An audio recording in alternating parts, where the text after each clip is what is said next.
باللہ من الشیطان الرجیم بسم اللہ الرحمن الرحیم السلام علیکم ورحمۃ اللہ وبرکاتہ۔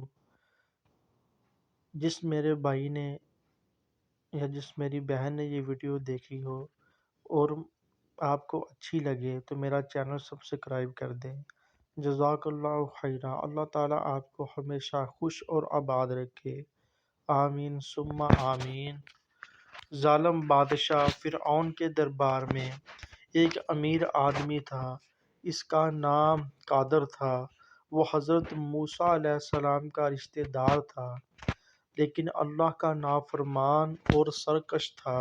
اسے فرعون نے بنی اسرائیل کو غلام بنانے کے لیے اپنا وزیر بنایا ہوا تھا۔ وہ بنی اسرائیل کے لوگوں سے محبت زیادہ، سود زبردستی لیتا اور انہیں غلام بنا لیتا۔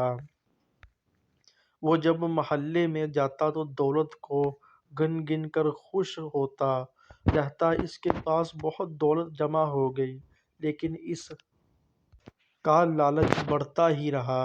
یوں وہ متکبر اور ظالم بھی ہو گیا۔ قارون نے دولت جمع کر کے سونے اور جواہرات سے کئی بڑی بڑی صندوق بھر لیے تھے، جن کے تالوں کی چابیاں ہی بہت بھاری تھیں۔ ان چابیوں کو کئی طاقتور لوگ مل کر اٹھاتے۔ حضرت موسیٰ علیہ السلام نے ہمیشہ دولت کے لالچ سے قارون کو روکا۔ وہ کہتے کہ ظلم سے فساد پیدا ہوتا ہے، اللہ تعالیٰ اسے شخص کو معاف نہیں کرتے، لیکن قارون عیش کی زندگی گزارتا، جبکہ بنی اسرائیل کے اکثر لوگ اس کی وجہ سے غریب ہو کر غلام بن گئے۔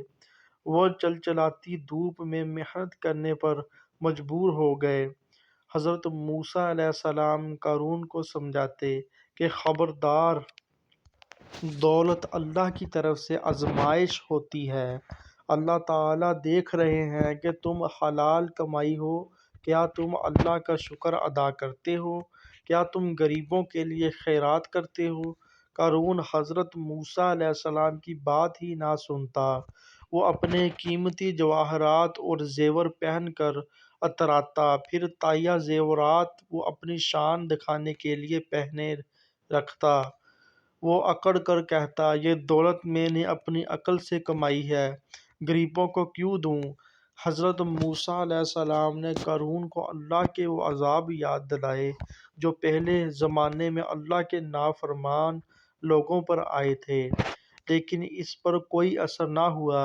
بنی اسرائیل کے کچھ لوگ قارون کی انبان دیکھ کر بہت رشک کرتے، لیکن ایمان والے لوگ سمجھ گئے کہ اللہ کا انعام صرف اسی کو ملتا ہے جو اللہ کا حکم مانے اور تکبر نہ کرے۔ وہ سمجھ گئے کہ قارون کا انجام برا ہوگا۔ جب قارون فساد سے باز نہ آیا تو اس پر اللہ کا عذاب آ گیا۔ ایک شام خوفناک زلزلہ آیا، زمین ہلنے لگی، لوگ گھبرا کر گھروں سے باہر نکل آئے اور دیکھا کہ قارون کا محل اور خزانوں کے کمرے زمین میں دھنس رہے ہیں۔ میں قارون کی اتنی دولت اسے اللہ کے عذاب سے نہیں بچا سکی۔ لوگوں کی آنکھیں کھل گئیں اور انہوں نے اللہ کی نعمتوں کا کیا شکر ادا کی۔